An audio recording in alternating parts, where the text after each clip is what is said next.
जय अघोर शक्ति, जय नारायण। मैं आशा करता हूँ आप सभी लोग स्वस्थ होंगे, आपकी आध्यात्मिक उन्नति आगे बढ़ रही होगी।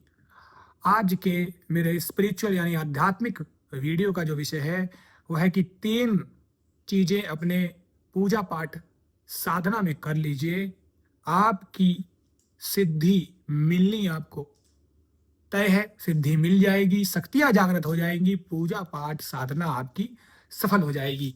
कौन सी है वो 3 चीजें? अगर आप इस चैनल पर पहली बार आए हैं तो इस वीडियो को पसंद आने पर जरूर लाइक करिएगा, शेयर करिएगा, बेल नोटिफिकेशन को भी दबाइएगा ताकि नेक्स्ट वीडियो का नोटिफिकेशन आपको जरूर मिले। चलिए ध्यान से सुनिएगा, एक एक करके समझते हैं। सबसे पहली चीज जो हम पूजा और साधना में करेंगे, क्या करेंगे? स्वच्छ तन, स्वच्छ मन और स्वच्छ स्थान। तीनों चीजें बहुत जरूरी हैं। अगर आप पूजा पाठ बिना शुद्ध किए अपने आप को बिना नहाए धोए बैठ जाते हैं, अब बात ये आती है कि कई लोग बोलते हैं कि भगवान आत्मा से जुड़े होते हैं, भगवान भाव देखते हैं। लेकिन भगवान भाव देखते हैं, लेकिन क्या आपका भाव भगवान की तरफ लगेगा? है ना? अब अगर इंसान बचने पर आए तो ऐसे तो 100 बहाने हैं, हर बात के पीछे एक बहाना हो सकता है। बहाना बनाने वाले इंसान बहाना ही बना लेते रहते हैं और कभी भी वो नहीं पाते हैं जो उन्हें चाहिए होता है। भगवान आपके भाव के भूखे हैं, बिल्कुल सच बात है, लेकिन आपकी भी तो जिम्मेदारी है कर्म रूप में कि आप नहाएं धोएं, स्वच्छ शरीर रखें। स्वच्छ शरीर जहां पर होता है, जहां मंदिर में साफ सफाई होती है, वहीं तो भगवान विराजमान होते हैं कि आप कूड़ा करकट फैला दोगे। तो चलिए एक बात इसको समझते हैं प्रमाण के साथ कि भगवान तो मन से जुड़ते हैं, तन से नहीं जुड़ते। बात तो सही है, लेकिन अगर आप नहाएंगे नहीं और आपका शरीर अपवित्र है तो क्या आपके अंदर से वो भावना आएगी कि मैंने किस रूप में, किस अवस्था में भगवान की पूजा कर दी? अगर आ रही तो आपसे बड़ा निर्लज कोई नहीं है। तो पहला तो हो गया आपका शरीर, स्वच्छ रखिए। दूसरी बात है, शरीर स्वच्छ है तो मन भी साफ है, अच्छे विचार चलेंगे, माला जाप अच्छे से करेंगे, पूजा पाठ में मन लगेगा। लेकिन अब बात आती है मन की। मन में को विचार चल रहे हैं, अब शब्द चल रहे हैं, किसी ने ये किया, उसने वो किया, अब मैं यहाँ जा रहा हूँ, अब मुझे यहाँ जाना चाहिए, मोबाइल देखना चाहिए, मैं क्यों बर्बाद कर रहा हूँ? भगवान है भी कि नहीं है? क्या ये मंत्र मेरे लिए काम करेगा? आज मैं शिव की साधना कर रहा हूँ, ऐसा नहीं मैं नारायण की करता हूँ। अच्छा, मैं नारायण की कर रहा हूँ, मैंने किसी का वीडियो देख लिया कि हनुमान जी के अंदर होती इतनी शक्तियाँ, मैं हनुमान जी में जुट गया। एक है साधे सब सधे, सब साधे सब जाए। जिस दिन आप अपने मन को साधना सीख गए ना, उस दिन आपने सब कुछ पा लिया। तो एक को साध लीजिए, बाकी जितने भी हैं वो सब भगवान एक ही हैं। भगवान किसी भी मूर्ति में हो सकता है, आप और मैं किसी में भी हो सकता है, उसका कोई आकार ही नहीं है, वो निराकार है, निराकार परम ब्रह्म है। तो आप किसी के पीछे मत भागिए। इतने अवतार भगवान ने लीलाओं के लिए रचे हैं, ताकि आप इतनी लीलाएं रची, आप उनके उद्देश्य को समझे और जिस रूप में भी आपको जो मनमोहक लगे आप कर लीजिए। तो क्या सारे रूपों को जपना चालू कर दोगे? आपके माता पिता एक ही होते हैं ना, कि कई सारे माता पिता होते हैं? बाकी सब तो और दूसरे रिलेशन होते हैं ना। तो वही जो आपके माता पिता एक होते हैं ना, वही हैं आपके इष्ट देव जिसको आप जपते हैं। तो सबसे पहले ये समझिए, मन को साधना, तन को साधना। अब आती है बात स्थान की।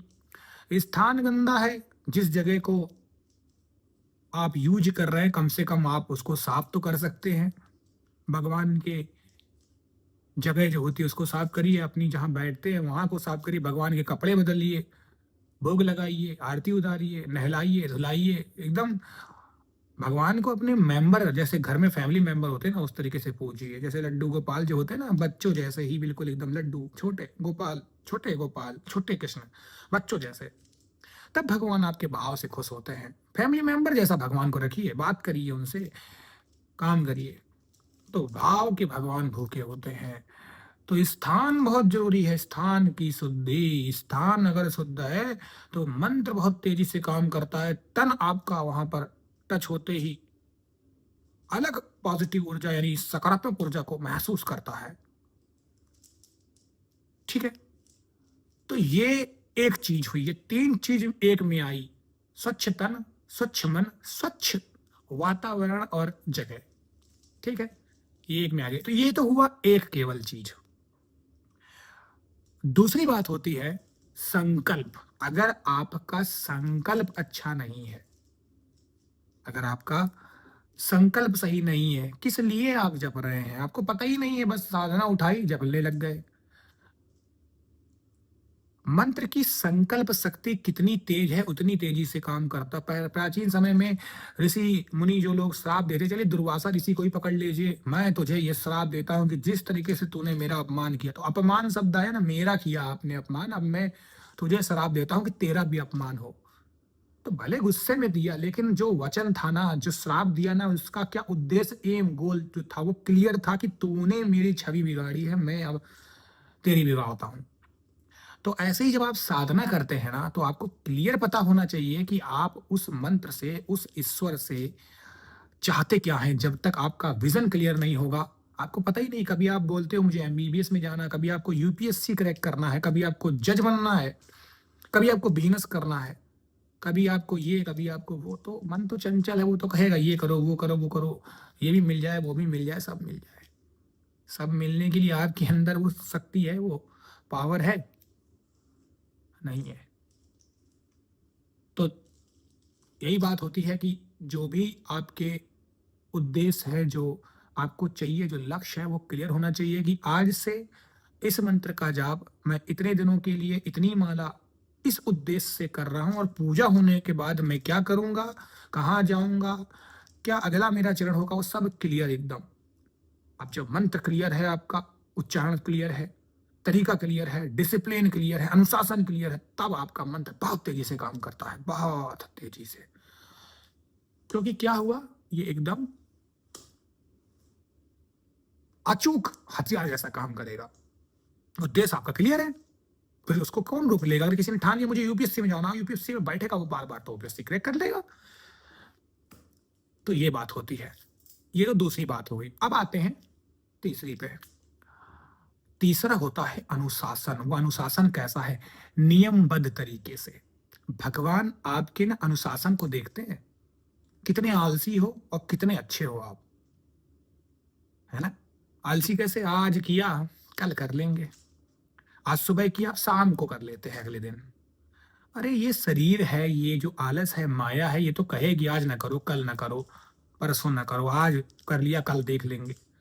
आपको ये निर्णय लेना है कि मैंने किस उद्देश्य से ये पूजा पाठ साधना के लिए अपने अंदर की ऊर्जा को जगाया, अपने अंदर की अग्नि को जगाया, तो उस अग्नि को ठंडा मत होने देना। वो आपको काम करना है, हर हालत में करेंगे तो आप सफल हो जाएंगे, क्योंकि आप नियमबद्ध तरीके से कर रहे हैं। नियम से अगर आप सुबह सो के उठेंगे तो आपकी नींद भी पूरी हो जाएगी, अगली बार आप जल्दी सो भी जाएंगे, क्योंकि आपको लगेगा, फिर अगले दिन से आपको खुद मजा नहीं आएगा। नियमबद्ध तरीके से साधना करेंगे तो इसका एक फायदा भी होता है। देखिए, आपको एक चीज बताता हूं, इसका एक फायदा एक नुकसान भी है। जब आप नियमबद्ध तरीके से करते हैं तो अपने आप को सबसे पहले आप साधते हैं। कहते हैं जिसने चौकी अपनी साध ली, अपने आप को साध लिया। यानी जब हम साधना करने बैठते हैं तो सबसे पहले अपनी गद्दी को साधिए। गद्दी का मतलब होता है अपने आप को साधना। तब आप उस भगवान को मंत्रों के थ्रू साधोगे ना। जब आप खुद ही नहीं साध रहे हो, आपको पता ही नहीं है, तो कैसे साधोगे, तो आप नहीं साध सकते हो। तो ये इसका तरीका होता है। अब घाटा क्या है इसमें, देखिए सुनिएगा ध्यान से। आपने किसी भगवान की पूजा की, सपोज दैट आपने भैरव भगवान की पूजा की, या फिर आपने महाविद्याओं की पूजा की, तो क्या उनके गण जो लोग होते हैं भाव से नहीं सुनते हैं। अब वो आ गए, बैठे हुए हैं, मनमोहक, वाह मेरा साधक भगवान की कितने अच्छे से पूजा कर रहा है, क्या वंदना कर रहा है, क्या स्तुति कर रहा है। उन्होंने भी आस लगाई, क्योंकि उनके प्रभु की बात हो रही है, उनकी माँ की बात हो रही है, वो सुन रहे हैं आके आपके आसपास। और ये सच है, जो साधक होता है उसके इर्द गिर्द वो शक्तियां आ जाती हैं, योगिनी माता के रूप में, गणों के रूप में। अब 5 दिन तक सुना, में मजा आया, और छठे दिन आपने नहीं सुनाया, अब वो इंतजार कर रहे हैं। भगवान न क्रोधित हों, लेकिन उनके गण हो जाते हैं, फिर आपके घर में भूचाल आने लग जाएगा। तो ये सारी गलतियों के कारण ही ये चीजें होती हैं। तो ये 3 अगर आप चीज़ें कर लेते हैं, आपको सब कुछ मिल जाता है। मैं आशा करता हूँ आपको मेरा ये आज का वीडियो पसंद आया होगा। ज़ोर से सभी लोग बोलिएगा जय अघोर शक्ति, अपने मन में बोलिएगा और कमेंट में भी लिखिएगा अघोर शक्ति। हर हर महादेव।